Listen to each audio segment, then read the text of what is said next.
Ce programme vous est présenté par la région Grand Est. Le Crédit Agricole Alsace-Vosges au service de nos territoires et de ceux qui y vivent.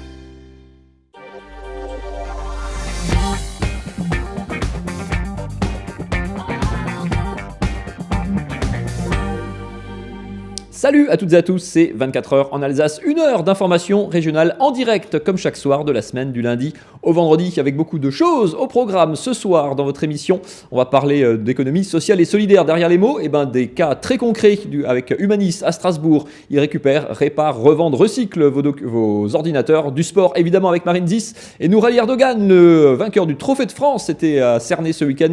Gros plan également sur la Coupe de France de football. Le 7e tour, c'était ce week-end. On parlera évidemment gastronomie également avec Nicolas Riffel, de passage dans un célèbre restaurant et hôtel strasbourgeois de la Petite France à Strasbourg. Tout ça, entre autres, est au menu de ces 60 prochaines minutes. Mais on commence bien sûr, comme chaque soir, par les infos. Le JT est présenté par Anna Britz.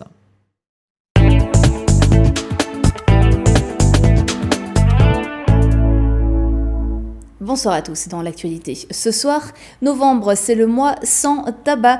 Diverses actions sont menées un peu partout en Alsace, reportage à Mulhouse et à Strasbourg. Le 7e Forum mondial de la démocratie s'est ouvert ce matin au Conseil de l'Europe avec la secrétaire d'État à l'égalité entre les femmes et les hommes, Marlène Schiappa. Et puis on partira en fin de ce JT à la rencontre d'un des 2 biographes d'Alsace. Mais pour commencer, le point sur la mobilisation des Gilets jaunes en cette fin de 3e journée de blocage. Certaines routes alsaciennes restent jaunes. Il y a notamment eu toute la journée des blocages du côté du rond-point de la Statue de la Liberté à Colmar, mais aussi aux abords de Kingersheim, Altkirch, Cernay et Soultz. C'est pour le Haut-Rhin. Dans le Bas-Rhin, l'A4 était fermée en matinée à hauteur de Pfalzbourg, générant des bouchons jusqu'à Saverne. Du côté de Robbenheim, de Schirmeck, de Dorlisheim et de Wissembourg également, les blocages ont continué toute la journée. Alors qu'un appel à une mobilisation nationale à Paris est lancé pour samedi, certains appellent à continuer le combat. Arrêter de fumer pendant 1 mois multiplié par 5 les chances d'arrêter de fumer définitivement. C'est un des arguments derrière la campagne du mois sans tabac lancée par le ministère de la Santé. Un défi collectif et national auquel adhèrent près de 240 000 personnes. En Alsace, de nombreux hôpitaux mettent en place des stands de sensibilisation et des applications mobiles se développent pour aider chacun au quotidien. Reportage à Mulhouse et Strasbourg, Marine Zis et Camille Roland. Vous mettez ça en bouche, vous soufflez doucement et vous videz les poumons. Un test pour encourager les fumeurs à stopper la cigarette. C'est l'une des nombreuses opérations de sensibilisation organisées dans le cadre du mois sans tabac. Ici, dans le hall de l'hôpital Émile Müller de Mulhouse, 2 stands sont installés tous les lundis pour conseiller les fumeurs et mesurer leur taux de monoxyde de carbone. Quand ils ont commencé à arrêter de fumer, et qu'ils ont soufflé dans ce testeur en 24 heures, la plupart me disent « Docteur, l'appareil ne marche pas ». Et en fait, c'est juste parce qu'ils n'ont plus de monoxyde de carbone et ils n'ont plus que de l'oxygène dans leur souffle. Et c'est un premier test qui met en valeur et qui les encourage à poursuivre la démarche. 800 kits de sensibilisation ont été distribués et un chat pour rester au plus près des fumeurs a été mis en place.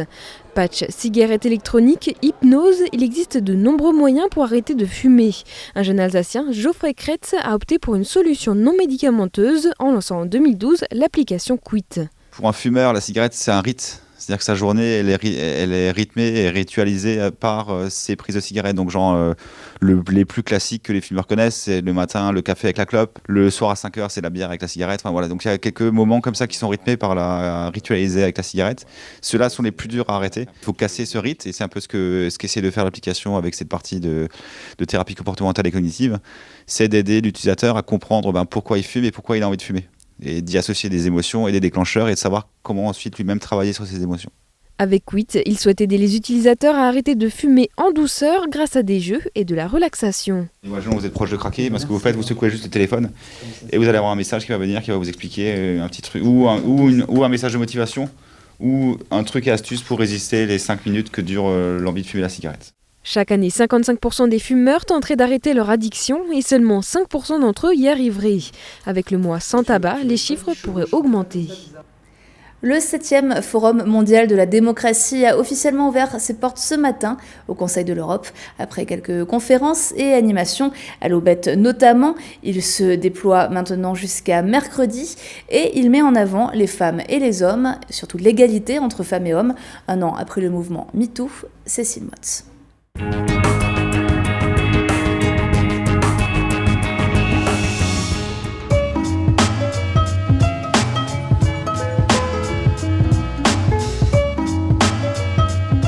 Au Conseil de l'Europe, il est ordinaire d'entendre parler nombre de langues étrangères. Et ce matin, dans les couloirs, que cela soit en espagnol, roumain ou français, le sujet sur toutes les lèvres est la place des femmes dans la démocratie. Dresser un bilan actuel, mais aussi trouver des solutions, c'est l'objectif de ce 7e Forum de la démocratie. Table ronde, laboratoire d'idées ou encore témoignages sont présentés pour questionner l'égalité entre les hommes et les femmes à l'échelle de l'Europe, mais pas seulement. Le Conseil de l'Europe s'ouvre vers le monde, donc l'idée est de voir ce qui marche, ce qui est utilisable dans d'autres contextes. Et nous allons pour cela échanger avec des politiques, des journalistes, des juges, pour essayer de voir s'il y a effectivement des pistes intéressantes à poursuivre. Donc l'idée c'est de faire dans les laboratoires des expériences qui soient, je l'espère, concluantes. Mais c'est aussi essayer de mobiliser les hommes pour que les femmes aient du pouvoir. Parce que les femmes au pouvoir, qui parlent des femmes au pouvoir et comment elles ont réussi, ça ne va pas nous avancer beaucoup. Le titre le dit bien, c'est un effort commun. D'après les études, les sondages, les hommes sont de plus en plus engagés parce qu'ils comprennent que la question d'égalité de pouvoir est finalement une question fondamentale de démocratie et de droits de l'homme. Cette année, parmi les invités à l'inauguration du forum, la ministre espagnole de la Justice et la secrétaire d'État chargée de l'égalité entre les femmes et les hommes, Marlène Schiappa. Les femmes, nous ne sommes pas une minorité. En France, nous sommes 52% de la population. Nous sommes une majorité. Donc théoriquement, si on s'en tient à l'arithmétique, nous serions fondés à réclamer 52% de tout. Ce qui n'est pas ce qui se passe actuellement, puisque actuellement, nous sommes à environ 40% de quotas pour la gouvernance des entreprises. Il y a eu une grosse avancée au niveau de la représentation en politique, puisque l'Assemblée nationale, nous sommes passés d'environ 22-25% de femmes parlementaires à plus de 40%. Donc c'est un grand pas qui a été fait, mais il reste beaucoup à faire. En 2020, il y aura des élections municipales. Il y a uniquement 16% des maires en France qui sont des femmes. C'est quelque chose que nous devons changer. En mai 2019, la France prendra la présidence du Conseil de l'Europe et en août, elle sera également à la tête du G7. La secrétaire d'État veut faire de l'égalité femmes-hommes une des priorités de la France. Donc là, je suis venue pour annoncer au nom de la France le fait que nous lançons un appel aux pays à signer et à ratifier le plus largement possible la Convention d'Istanbul, qui est un socle de droits de base pour les femmes, pour les droits des femmes et pour la pénalisation des violences en direction des femmes. Moi, je crois beaucoup au multilatéralisme et puis à la diplomatie féministe. Ça veut dire propager les valeurs de la République française dans le monde, la liberté, l'égalité, la fraternité, la protection des femmes. Mais ça veut dire aussi nous inspirer des bonnes pratiques des autres pays. Il y avait là la ministre espagnole qui a présenté un certain nombre de mesures espagnoles extrêmement intéressantes. Et je crois que c'est ensemble qu'on arrivera à défendre partout dans le monde l'égalité entre les femmes et les hommes. C'est un défi mondial et particulièrement un défi européen que nous devons relever tous ensemble. En plus de rencontres au Conseil de l'Europe, le format off du Forum mondial de la démocratie se poursuit à Strasbourg. À l'aubette notamment, la place des femmes dans la société est scrutée. Reporters sans frontières propose de découvrir son exposition « Objets interdits ». Le principe, retracer les histoires de femmes journalistes, victimes de pression, harcèlement ou violence pour avoir traité de sujets liés aux droits des femmes.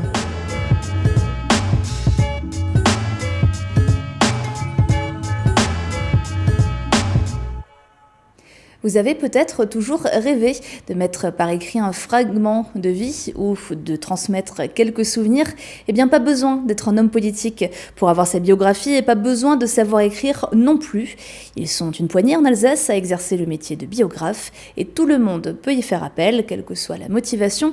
Cécile Motz a assisté à une séance de travail entre raconter et raconteur. Dans ce salon, au coin de la cheminée, on pourrait penser qu'ils se connaissent depuis toujours. Pourtant, ils ne se rencontrent que pour la deuxième fois. Ce qui relie ces deux hommes, c'est l'écriture d'un livre.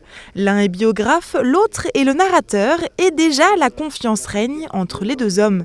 Faire appel à un biographe, André y pensait depuis longtemps, l'occasion de raconter sa vie, de remonter le temps. J'avais l'occasion d'en faire écrire une sur la vie de ma maman. Je ne l'ai pas fait, je le regrette amèrement. Donc maintenant, j'ai envie de laisser une trace de ma vie à mon fils. Toute ma vie ne l'intéressera pas, mais par contre, il y a quelques anecdotes bien particulières qui lui permettra de connaître un peu plus son père et qui comprenne ma philosophie, qui au cours de ma vie s'est imposée à moi en partant par une chose un peu négative, c'est-à-dire un accident qui m'a fait passer juste à côté de la mort et qui m'a permis d'ouvrir les yeux sur la vie. Donc croire en la vie, c'est mon slogan. Et je veux que mon fils comprenne ça. Foncer, vivre sa vie pleinement, voilà le message qu'André souhaite partager et faire transparaître dans son livre. Un livre qui n'existera qu'en un seul exemplaire, dédié à son fils. Aujourd'hui, Jean-Louis, biographe depuis 10 ans, lui présente un premier jet du livre. Faire en sorte que l'œuvre soit à l'image du narrateur, voilà son objectif. Qu'est-ce que c'est être biographe ? Biographe, c'est se mettre à la disposition des autres, écrire pour eux, pour tous ceux qui souhaitent raconter leur histoire, la transmettre surtout. Et ça répond à un besoin de notre société aujourd'hui où les familles sont plus éclatées, où les gens ont besoin, sont en recherche d'identité. Les gens vont, à un moment, vont ouvrir des albums photos et vont se demander qui sont ces gens, et on se rend compte qu'on a perdu le lien entre générations. Et notre but en tant que biographe, c'est effectivement de recréer ce lien entre générations. J'écris pour des gens très jeunes. J'écris une jeune femme de 24 ans qui avait une histoire douloureuse, une histoire malheureusement d'inceste. J'ai écrit pour des personnes âgées. La plus âgée avait 98 ans quand je l'ai interviewée. Et je lui ai remis son livre le jour de ses 100 ans. Jean-Louis a déjà retracé nombre de vies au fil de sa plume. Ce travail avec André ne fait que commencer et il pourra durer toute une année. Pas de quoi inquiéter Jean-Louis, il en est déjà à une quinzaine de livres et ne compte pas s'arrêter là. Et pour finir ce JT, place à l'image du jour d'Oliviane. Après les rugbymen, les agricultrices ou les pompiers, voilà les handballeurs de Célestat. Ils viennent de mettre en ligne la vidéo du making-of des prises de vue pour leur calendrier 2019. Chez eux, pas de corps dénudés et huilés manifestement, mais des photos à contre-emploi dans une ambiance années 30 et pin-up. Le calendrier sera bientôt disponible au prix de 5 €. Toujours en direct dans 24 heures en Alsace, on remercie Anna Brits que vous retrouverez demain pour le JT d'Alsace 20. Et on accueille les invités de la deuxième partie de cette émission. Marine Zis, évidemment, comme chaque lundi pour parler de sport. Jacques Beaucourt, on va parler d'humanisme, d'économie sociale et solidaire. Et on va parler de boxe dans un deuxième temps dans la partie sport de cette émission avec Nourali Erdogan, vainqueur samedi soir de son combat à Cernay dans une grosse ambiance. On va vous montrer ça tout à l'heure. Tout ça et juste après la météo de Célia. Les artisans du son à Mulhouse, le spécialiste du matériel hi-fi et vidéo en Alsace depuis 40 ans, vous présente la météo.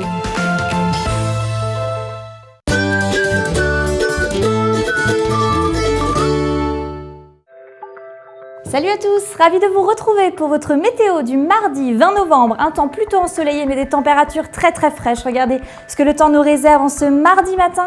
Du soleil sur l'ensemble du Bas-Rhin ainsi que dans le nord de la région du Bade-Wurtemberg. Un peu plus de passages nuageux sur le territoire sud. Côté Mercure, en matinée c'est très frais.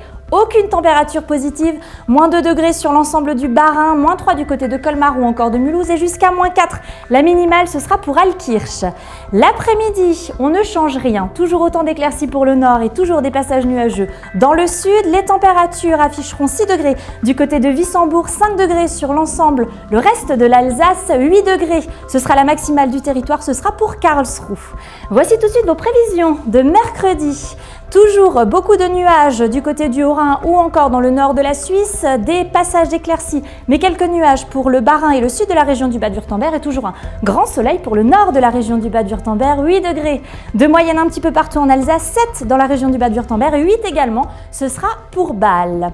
Mardi 20 novembre, nous fêterons les Edmonds. Le soleil se lèvera à 7h44 pour se recoucher à 16h44 et on perdra encore 3 minutes de soleil. Je vous souhaite à toutes et à tous un excellent moment sur Alsace 20. À bientôt.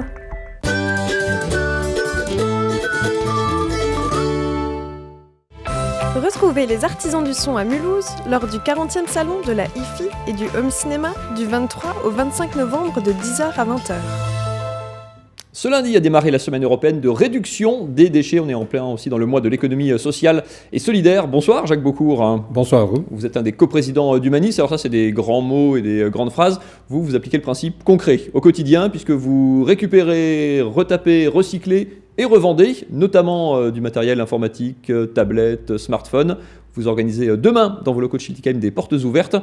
On peut décrire comme ça le principe de l'économie, ce qu'on appelle circulaire. Vous récupérez, on répare et on revend. Absolument. On est en droite ligne dans ce qu'il faut défendre pour l'environnement, puisque rien ne se perd et tout se transforme. La première motivation, elle n'est même pas vraiment écologique, c'est simplement de réparer quelque chose qui marche plus très bien ou qui n'est pas complètement cassé. Pas seulement, puisque depuis 2008, le Humanis est également chantier d'insertion, donc ça nous permet aussi d'employer en gros une soixantaine de salariés qui se succèdent pas seulement sur l'informatique, sur d'autres aussi secteurs, mais c'est vrai que le secteur numérique est partie prenante d'Humanis. Il est un peu symbolique le secteur numérique parce que c'est quand même typiquement on change de smartphone tous les ans, tous les 2 ans. C'est quand même vraiment le symbole un petit peu du j'achète, je jette, j'achète, je jette. Ça change. Demain justement, aux portes ouvertes, je vous engage à venir tous nombreux, vous serez bien reçus. Ça vous permettra de voir un petit peu comment on travaille. Et également, il y aura des démonstrations du fameux Fairphone, je ne sais pas si vous avez entendu parler.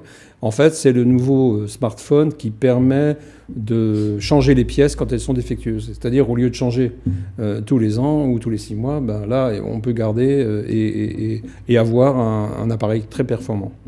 Et alors, qui sont les personnes qui travaillent chez vous ? Il y a des bénévoles, j'imagine, également ? Oui, il y a des bénévoles, parce que, si vous voulez, Humanis, c'est simple et compliqué à la fois, puisque c'est un collectif de 96 associations, je dirais, humanitaires, de solidarité locale ou internationale, et internationale d'ailleurs, et donc des salariés qui sont au service de ces associations pour créer de l'événementiel ou pour réhabiliter des matériaux en difficulté. Également, quand il y a des problèmes, si vous voulez, dans le monde, je parle d'un tremblement de terre ou autre situation dramatique. Aussi voilà, du matériel. c'est ce qui s'est passé pour le Népal, par exemple. Voilà. Sur ces portes ouvertes de demain à Schiltigheim, c'est ouvert à tous, tout le monde peut venir découvrir ce que vous faites. L'intérêt, c'est que vous revendez aussi les produits réparés. Tout à fait. Qui peut venir et à combien, quel prix vous vendez ça ? On démarre à 49 €. Pour un ordinateur. Voilà. D'accord. Donc, on peut trouver des solutions. Notre idée aussi, c'est de pouvoir contribuer, si vous voulez, à lutter contre la fracture numérique, c'est-à-dire de faire en sorte que tout le monde puisse accéder, avoir un ordinateur, avoir une imprimante, etc., pour des coûts vraiment modestes. C'est un vrai souci, ça, pour une partie du public que vous rencontrez, parce que Nouralie, Marine, eux, ils sont jeunes, tout faire en ligne, leur démarche administrative, c'est normal. Il y a des gens pour qui ça devient un vrai souci de ces démarches qu'on demande à faire en ligne aujourd'hui. Absolument, et pour cela, on fait aussi de la mise en main pour des personnes qui sont un petit peu, qui sont rétives, si vous voulez, à l'informatique ou à la manipulation des ordinateurs. Donc on a soit des personnes âgées ou soit des personnes qui ont des difficultés avec la technique. Appris, tout simplement, quoi. Tout simplement. Donc on les initie aussi. Voilà, ça fait partie de notre travail. On a ce boulot-là aussi. Voilà. Toutes vos missions. On rappelle demain matin, à partir de 9h. À partir de 9h, visite évidemment, il y aura des événements, de la musique, l'atelier de réparation, le magasin de vente, et exceptionnellement, je fais de la pub un peu quand même, tous nos ordinateurs seront à 50%. Avis aux amateurs. Avis aux amateurs. L'adresse rue du Huron à Schiltigheim. C'est ça, ouais. Juste un mot pour finir, parce qu'il y a un autre rendez-vous incontournable d'Humanis, ça se passe place Kléber à Strasbourg tous les ans au village du partage, c'est la soupe étoilée. Le topo de cette édition 2018 en quelques mots. On essaiera de revenir pour vous expliquer, mais en gros, ce sont des chefs étoilés qui font des recettes, si vous voulez, spécialement pour Humanis, et nous vendons la soupe que nous confectionnons avec l'aide de sponsors, bien sûr, et tous les bénéfices vont soit pour pérenniser nos chantiers d'insertion, soit également pour aider les associations de solidarité internationale. Ce sont les images qu'on voit là, on aura l'occasion évidemment d'en reparler, ça c'est rendez-vous sous le grand sapin de la place Kléber à Strasbourg, au village du partage. Rendez-vous à partir du vendredi d'ouverture. Puis ça commence ce vendredi. Merci beaucoup, Jacques Beaucourt, d'être venu rester avec nous, rester assis. Merci à vous. Nous être venu nous présenter tout ça. On va parler de sport, évidemment, dans un instant, et de boxe, notamment avec notre invité, Nouraly Erdogan, vainqueur samedi soir à Cernay. Tout ça après cette courte page de pub. À tout de suite.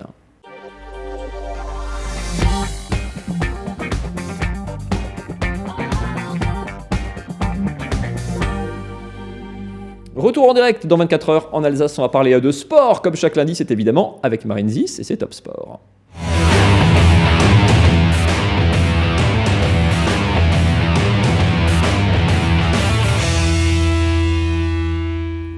Et aujourd'hui, ça change, on parle boxe avec notre invité Nouraly Erdogan. Bonsoir. Bonsoir. Vous êtes boxeur alsacien et même Cernay, vous venez de Cernay. Vous avez fait plus de route pour venir au studio ce soir que pour aller à votre combat de ce week-end. Exactement, c'est ça. On en reparlera justement de ce super combat tout à l'heure.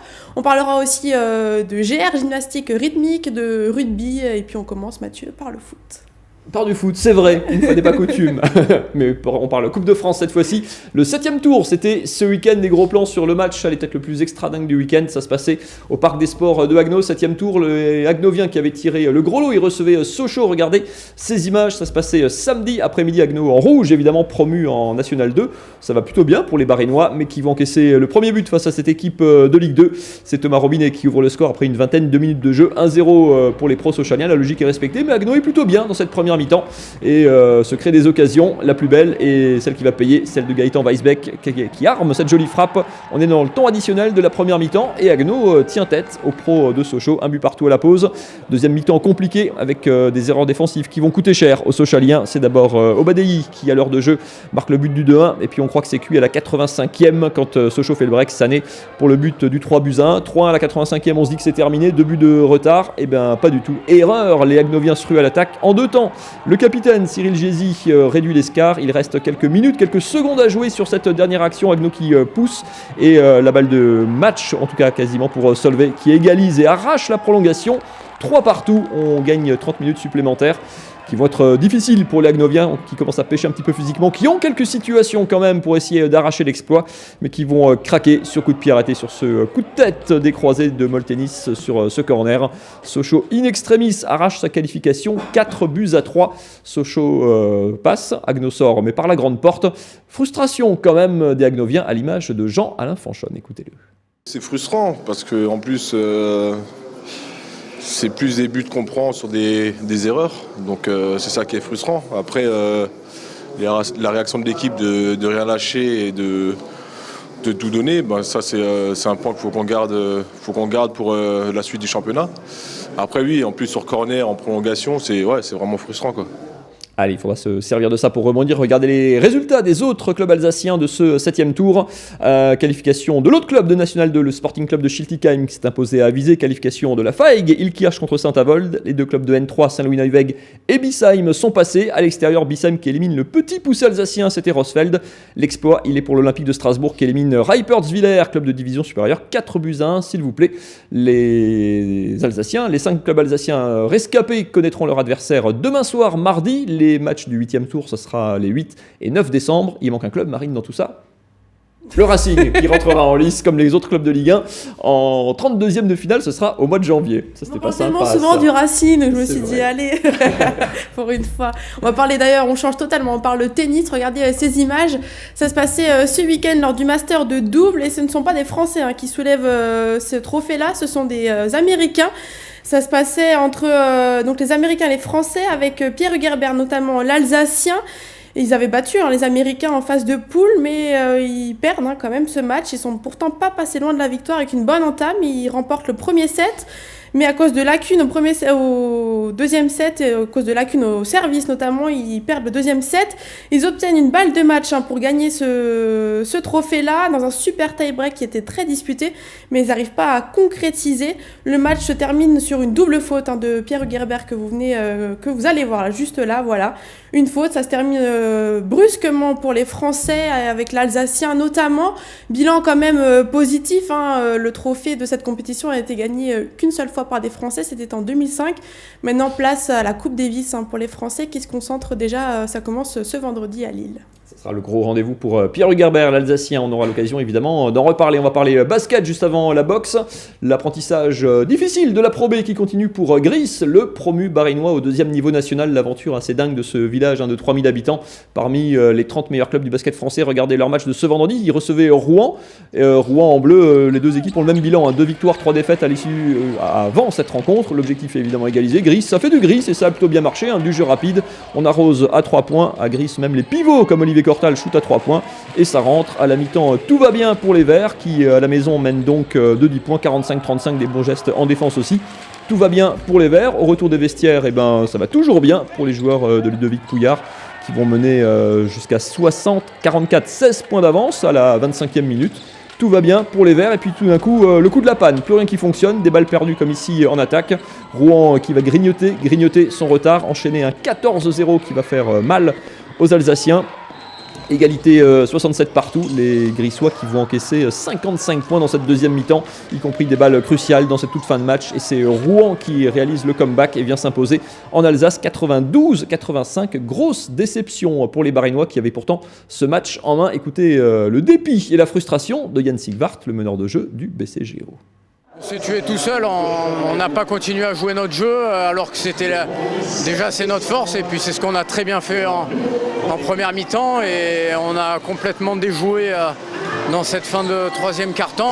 On va s'en vouloir longtemps parce qu'on aurait pu revenir à 3 victoires pour 3 défaites et aller jouer à Paris sereinement. Là, on va devoir aller gagner absolument à Paris pour être bien. Allez, il faudra rebondir pour les Grissois. Coup de chapeau dans la division. Juste en dessous, en National 1, au BC Souffle-Weiersheim qui a enchaîné Marine une 11e victoire consécutive. 11-0, 13 victoires en ce début de saison avec la Coupe de France en plus. Ils sont invaincus, tout simplement, les Souffelois. Et puis la SIG, elle, qui s'est imposée à Foss et reçoit Ostende demain Orenus pour la Champions League. On parle maintenant boxe avec notre invité Nourali Erdogan. Vous nous revenez tout droit du Haut-Rhin. Vous avez gagné ce week-end votre premier combat en professionnel. Premier titre, c'est professionnel. Premier titre, pardon, professionnel. On va revenir tout de suite là-dessus, Mathieu. Ouais, regardez ces images, il y avait une grosse ambiance. Ça se passait à la salle Thierry Omeyer. Il y avait quoi, 1300 personnes, quelque chose comme ça. C'était dans une grosse ambiance. C'était évidemment le combat phare de la soirée. On va voir ces images dans quelques instants. C'est le combat de Nourali Erdogan qui était le dernier de la soirée. Il y a eu une dizaine de combats qui ont tenu le public en haleine. On va voir les images ou pas, on va en parler dans un instant en tout cas. Nourali, c'était quoi? C'était déjà une grosse pression de boxer à la maison. Une grosse pression exactement, et surtout vu que c'était une finale et tout, devant mon public et tout, c'était vraiment quelque chose de... Comment vous dire ça, quelque chose de... C'est un plus, c'est un avantage parce qu'on a son public ou c'est aussi il y a cette pression c'est un avantage parce que voilà, je suis chez moi et c'est un désavantage parce que voilà, il y a aussi comment vous dire, la peur de perdre devant son public quoi. Ouais. Comment est-ce qu'on gère justement cette pression? Ça fait partie aussi quand on est chez les pros en fait, ça fait partie de savoir gérer en fait cette pression-là avant de rentrer.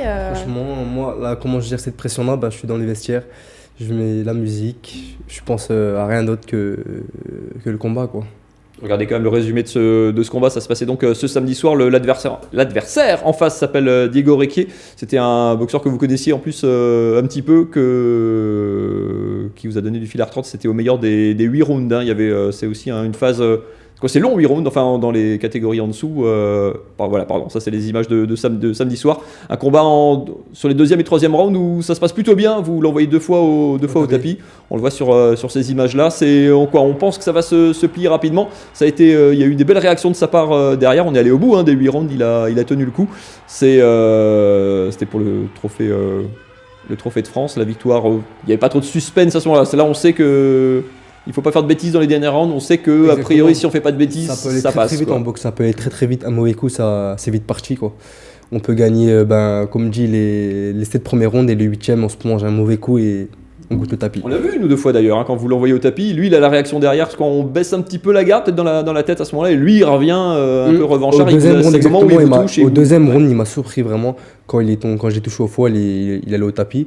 Et dès qu'il s'est relevé, comme dit, j'avais un peu confiance en moi. Donc du coup, j'ai commencé à attaquer et tout. Et sur le coup, il m'a rentré son direct et voilà, j'étais sonné pendant 2 secondes. Franchement, on peut tout perdre à ce moment-là. Exactement, pendant 2 secondes, ma tête était déconnectée. Franchement, j'ai vacillé, quoi. C'est ça aussi ce qui change entre le milieu, avec le milieu professionnel. Ça va plus vite. Le jeu peut se renverser plus rapidement. Exactement, en fait. Surtout dans un sport comme un sport de combat, ça peut aller très très vite. Un mauvais coup, on peut vite perdre le combat, quoi.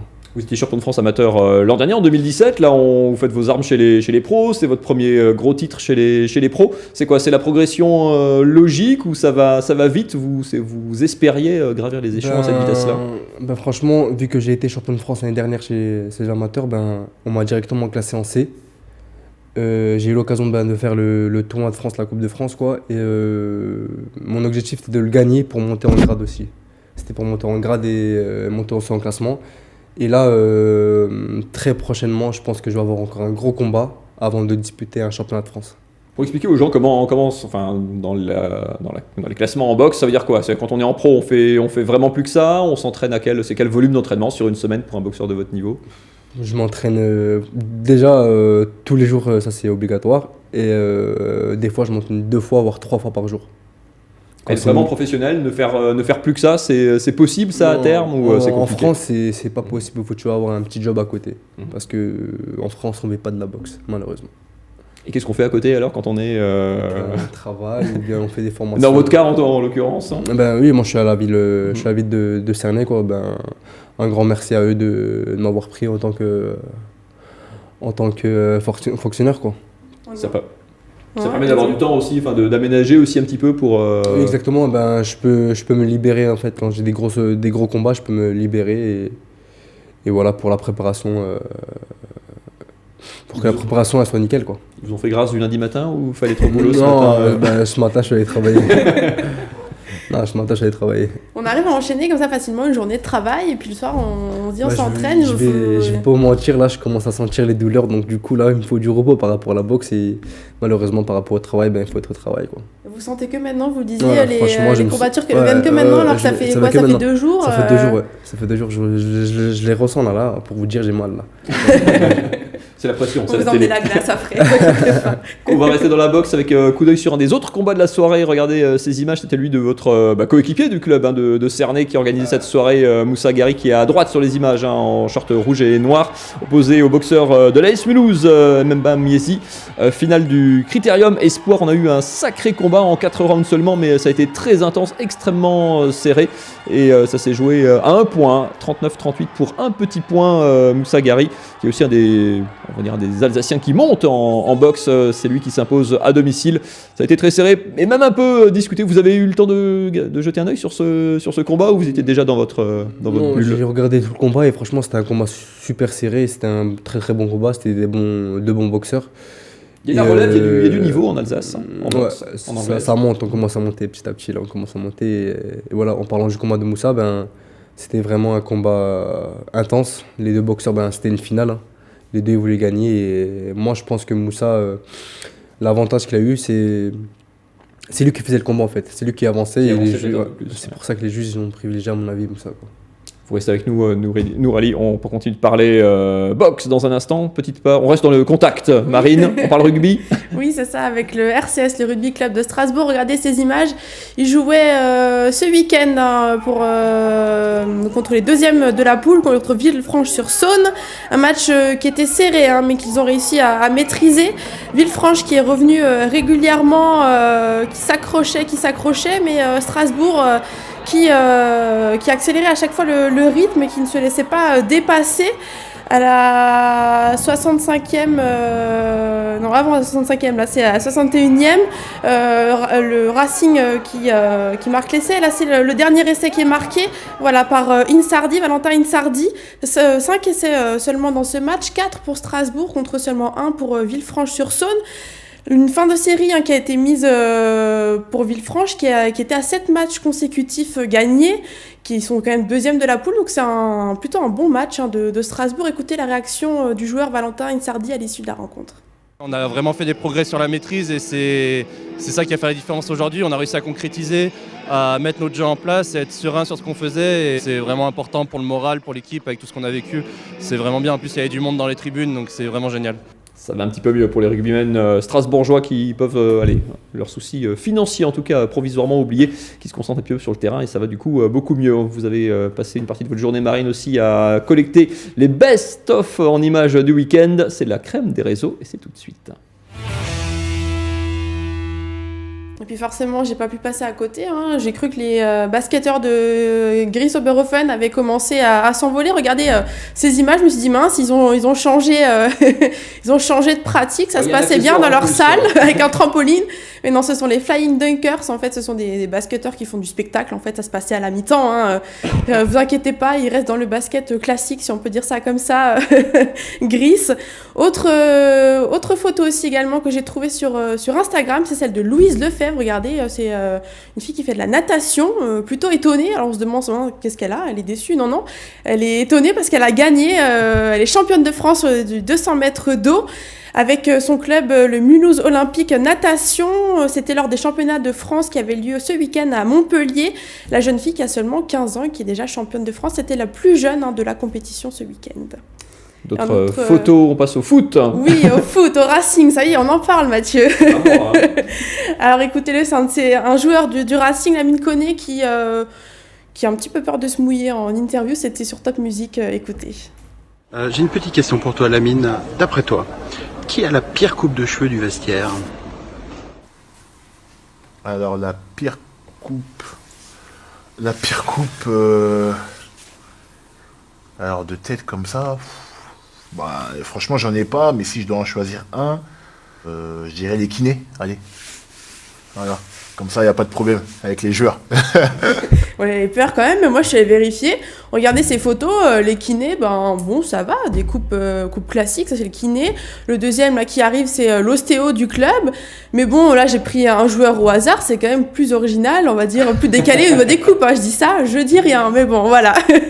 Et puis on termine avec, vous n'avez pas dû passer à côté, forcément, les gilets jaunes en Alsace ce week-end, ils étaient partout, vraiment partout, sur les ronds-points. Regardez ces images également sur le terrain de foot, il y en avait partout, des gilets jaunes.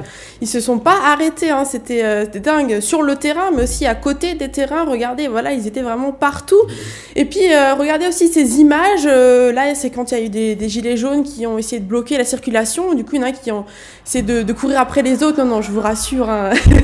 C'était pas ça. C'était après une séance de tir au but, voilà, du club de Cronenbourg, voilà, qui sont contents et qui fêtent la victoire.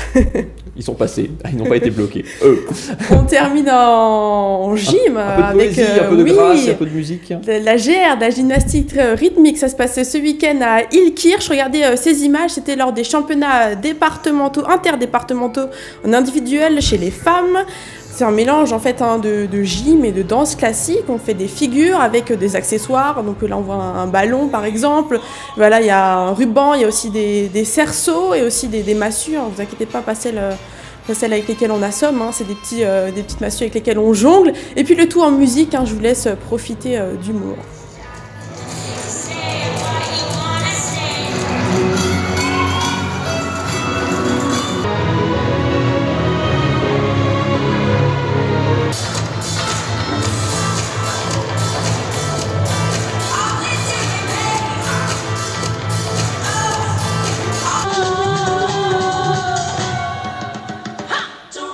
C'est à Illkirch au gymnase de Luxembourg. Les images sont de Vincent Bessières.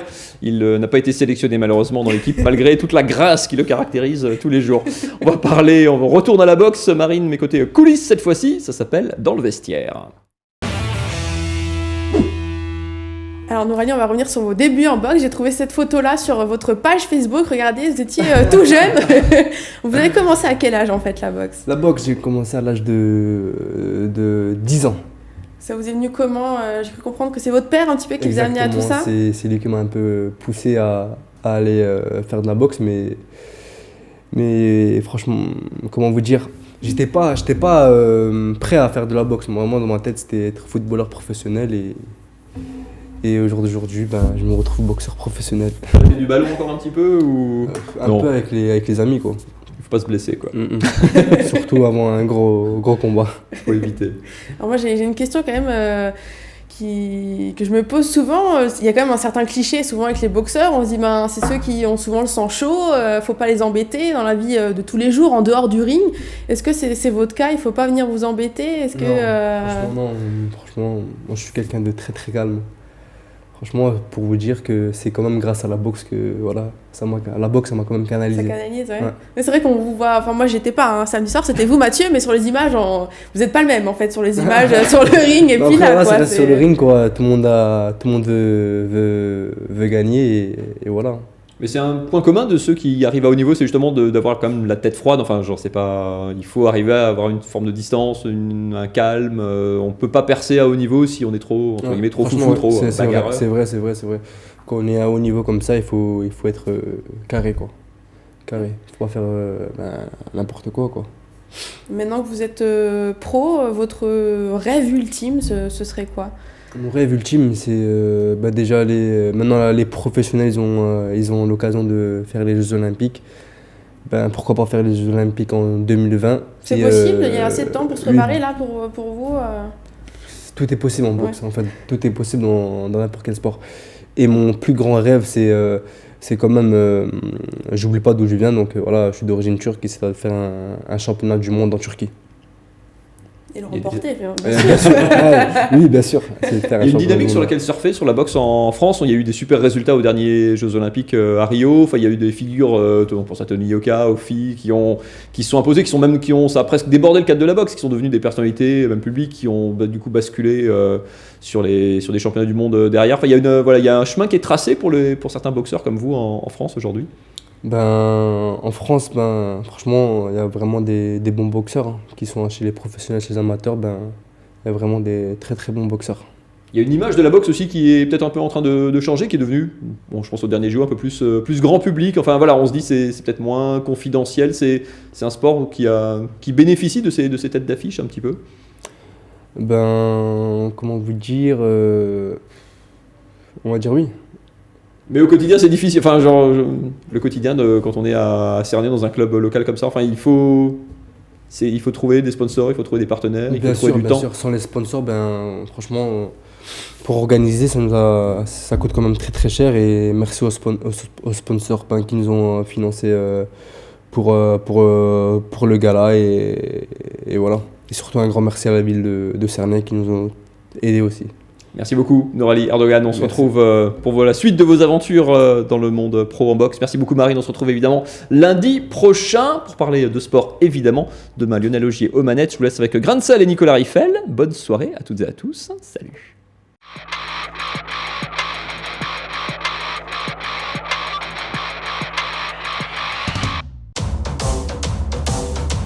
Ce soir c'est un grain de sel ultra spécial. Je me trouve en plein cœur de Strasbourg et je vais vous emmener avec moi en immersion au Régent Petite France. Et je serai accompagné de ma douce et vous allez voir, on va vivre des moments exceptionnels.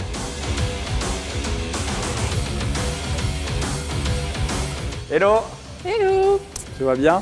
Et toi? Mais oui, très bien, très heureux d'être ici. Ravi de t'accueillir au Régent Petite France.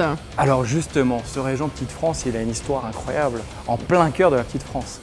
Tout à fait. Dans le quartier le plus historique de Strasbourg, le Régent Petite France a été créé en 92 après de vastes rénovations où ont abrité pendant quasiment un siècle les glacières de Strasbourg. D'accord. Pour les brasseurs et ainsi pour les particuliers. Ok. Et pourquoi ça s'est terminé, simplement? Apparition des frigérateurs et des congélateurs la fin des années 1980. Voilà. Et ici, c'est quoi? Alors là, Nico, ce sont les vannages qui servent pour réguler les cours de l'eau. Tu les utilises encore le soir avant de partir Tous les jours, on les utilise. Nos voituriers les utilisent régulièrement. C'est vrai. Sur les ordres des voies navigables, la petite maison qui se trouve à l'extérieur du Régent Petite France. Ah mais c'est vrai. Eh ben oui, c'est vrai. Et ils viennent tous les jours donner aux voituriers la manœuvre à faire. 1 quart, 2 quarts, 3 quarts, 4 quarts de l'ouverture des vannes. Ah, je suis comme un fou, comme un enfant. On est dans l'antre ici. Dans l'antre des glaciers de Strasbourg. Incroyable. Cette partie des 2 roues Ouais. est protégée aujourd'hui, patrimoine de l'UNESCO, Ok. depuis 92. Et c'est là où on fabriquait les pains de glace à l'époque. D'accord. Voilà. Et ça, tu peux pas le réutiliser aujourd'hui pour les... Alors, il y a un très très beau projet qui a commencé il y a 10 ans, de pouvoir refabriquer avec les turbines de l'électricité. Et de pouvoir faire l'électricité et de revendre. Donc le projet est encore en cours. Mais c'est possible. Mais c'est possible. C'est génial. Après, on reste un lieu de sommeil, donc on voudrait associer la production d'électricité pour garder aussi le lieu de sommeil pour nos clients. Oui, bien sûr.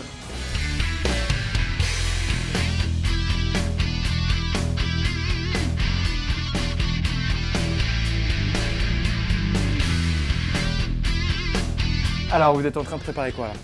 Alors, un des plats signature de la maison, l'œuf croustillant et coulant, crème de comté au vin jaune. Ok. Du comté, des oignons, du lait, à hauteur à peu près. Voilà, on va juste faire chauffer ça et après on le mixe. Ok. On assaisonne et une petite lichette de vin jaune après pour couper un peu l'aspect un peu trop gras, un peu trop lourd. On a une tombée d'épinards jeunes pousses, un peu de beurre, un peu d'échalotes ciselées, un peu d'ail haché, un tout petit peu de sel. On fait tomber ça au beurre, basta. Donc un œuf mollet, ici qu'on a cuit 5 minutes 20. Ok. Ensuite on l'a bien refroidi, on l'a écalé. Et là on va le paner donc, à l'anglaise. On va le paner 3 fois. Tout d'abord dans la farine, ensuite dans de la chapelure brune, à nouveau dans l'œuf. Et une dernière fois dans de la panko. Donc en fait c'est de la chapelure japonaise qui est taillée un peu plus... Enfin elle est un peu plus grosse. Du coup, en association avec l'œuf croustillant et coulant, je vous propose le chablis du domaine La Chablisienne en Bourgogne. Donc on est sur un terroir argilo-calcaire et avec la crème et le vin jaune, c'est ce qui se mariera le mieux.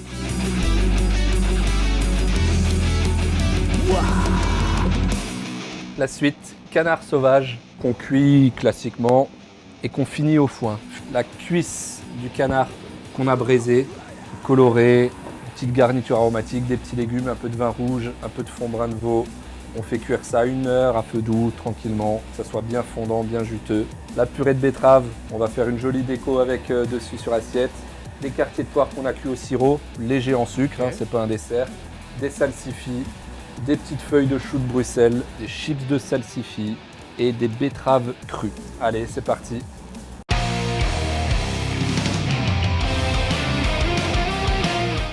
C'était succulent. Et on termine, ça y est, sur une note sucrée. Juste une banane crue, coupée en 2, du sucre roux, on brûle, comme une crème brûlée. Un crémeux chocolat au lait, un petit coulis de passion, crumble noisette, des petites tuiles noix de coco, des copeaux de noix de coco fraîches et une glace, un sorbet pardon pour finir, coco banane citron vert. Tout ça dedans.